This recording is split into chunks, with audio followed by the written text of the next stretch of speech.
In 1954, the government of Thailand decided to build a highway in Bangkok through a location where an old temple stood.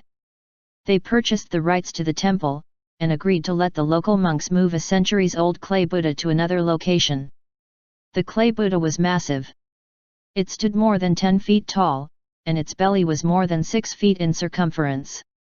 So the monks arranged for a crane to safely move the Buddha from the old temple to a new home.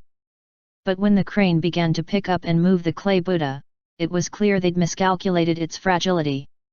The idol was cracking. Immediately, the temple's abbot screamed for it to be lowered to the ground and covered with tarps to protect it from incessant rains. Later that night, the abbot couldn't sleep. So he returned to the clay Buddha with a flashlight to inspect the damage to the sacred idol. As he peered through one of the cracks, he noticed something strange deep beneath the surface. He returned to his monastery, found a hammer and chisel, and chipped away a small section around the crack.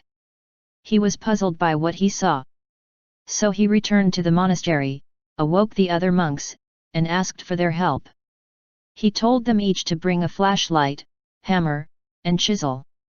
Together, they returned to the clay Buddha and, synchronously, they began to chip away at the enormous idol they'd been protecting for so many years. When they finished their work the next morning, they stood back and gazed at what, together, they'd uncovered. Their clay Buddha wasn't clay at all. Instead, it was a solid gold Buddha, the largest known solid gold statue in the history of the world. In today's dollars, just the price of the gold for this 5,500 kilogram solid gold Buddha is more than $250 million.